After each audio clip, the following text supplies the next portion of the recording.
Hi everybody, it is Avalon. I just did a whole video, like 12 minutes worth, and my phone decided to do a hiccup and I just lost the whole thing. So I'm going to start over, and it was a pretty good video too, darn it. So today I want to talk to you about God, and whether God removes all your defects of character and shortcomings as the AA 12 steps say they do. He does. So this is probably going to piss some of you off, but I'm speaking my truth. Okay? I had to work really hard in my recovery to get where I'm at. And I didn't rely on God for any of it. You know who I relied on? Me. I get so tired of hearing people talk about needing a higher power because we don't have the power within us to change, to overcome an addiction. That is a lie. We do have the power to overcome an addiction. There is no genie in the sky that's going to come down and tap you on the head and take your addiction away. Not going to take your shortcomings away. Not going to take your anything away. You have to work on changing those things in yourself. Defects of character. One of mine is just anger. And I would just throw things and act like a total freaking jerk and all angry, and I had to change my behavior.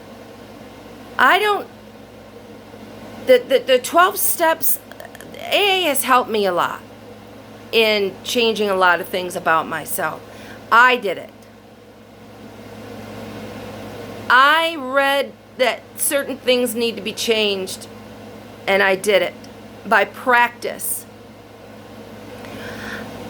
The 12 steps say that humbly ask God to remove your shortcomings.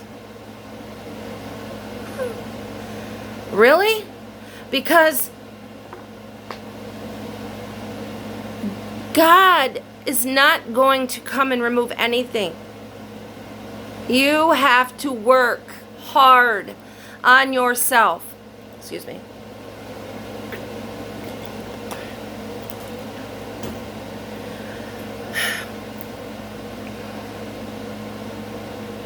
I know you're going to be pissed. A lot of people are. But I'm just being honest. I had to go to treatment, and I had to go to counseling, and I had to go to outpatient to learn how to live life again. Maybe for the first time. I had trauma.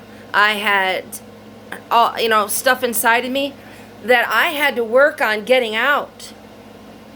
When I was a Christian for like 35 years, 35. And it was miserable because I would pray and beg God to take away the misery and the sadness and the pain inside of me. And guess what? Nobody ever came. Nothing happened. I would study the Bibles front and back, Greek and Hebrew translations. I knew the Bible. I sought God with all my heart. I was raised in a very strict Pentecostal household and community. I believed it was real because that's what I was taught.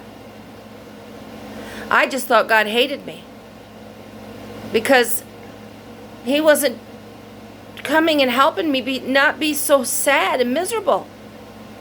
And all these people would be like, oh, God delivered groceries on my doorstep. God did this. And I was also taught that if God didn't do what you asked, it was because you had hidden sin in your life. And also, the Bible says that God doesn't hear the prayer of sinners. I thought, I'm just so horrible and rotten, God hates me. That's why. It's not that he doesn't exist. It's that I'm so horrible. And then one day, I woke up. And I realized that I am not the problem. It's those beliefs that are not real, not true, that are put on people. And, people that go into recovery, come into recovery, and they're all on Jesus, all high on Jesus. Jesus has delivered me from my addiction. And then they start judging others, and, then in like 2 weeks, maybe a little bit longer, if they're lucky, they're back out. Because dogma, religion, does not cure addiction. Nothing does. You got to work, and every day you're going to want to use. As in my case, it's not that I want to use, I want to escape.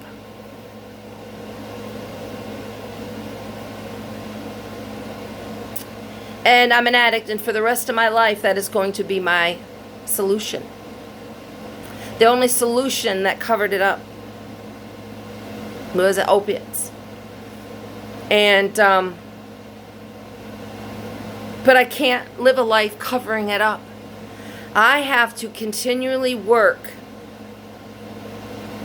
on changing my behaviors, changing my thoughts, challenging those negative thoughts that come in. Staying away from unhealthy people, staying away from unhealthy places. I've got to keep working every day. There's a lot of people who say that we shouldn't say we're addicts. Like my name's Avalon, I'm an addict. Because I'm not an addict anymore, they say. Yes, you are. And if you don't keep yourself connected to that concept, it is so easy to slip back in. You'll always be an addict, and you'll always have to be careful. You'll always have to work harder than others. You'll always have to be stronger than others. You'll always be facing that monkey on your back that's whispering in your ear, wouldn't escape be great right now? Remember how they used to make you feel? And so no God is going to take that away. Just not going to happen. No matter how hard you pray, not going to happen.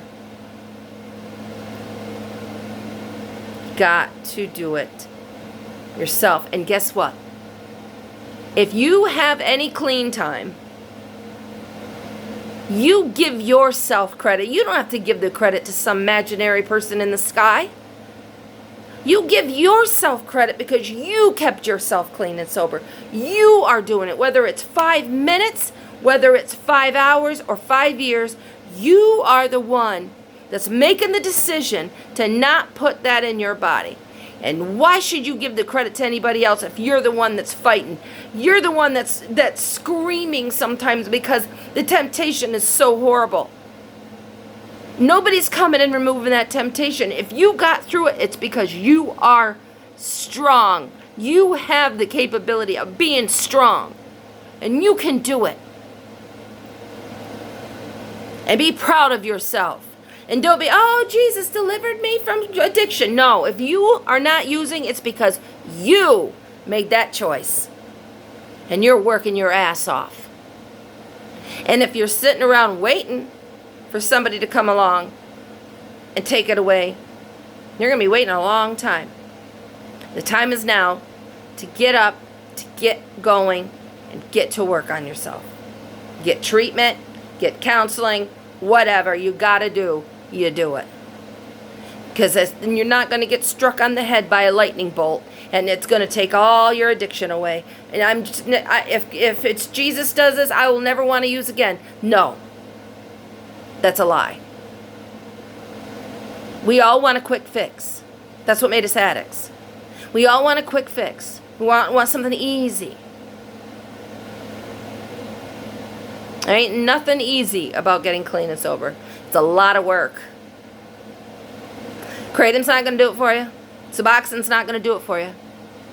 Because all that shit that's still inside of you is still in there. And whether you're covering it up with Kratom, or you're covering it up with Suboxone, or you're covering it up with heroin, you're covering it up. And it's going to come out. It's got to be dealt with. You got to deal with the darkness. Gotta get it out and let light in. And you gotta start not believing the lie. You can do it one more time. You gotta start believing the lie. Stop believing the lie that it's just Jesus is gonna come take it all away from you. You gotta stop believing the lie that you can do it just a little at a time. Just so, I can control. All those are lies. So,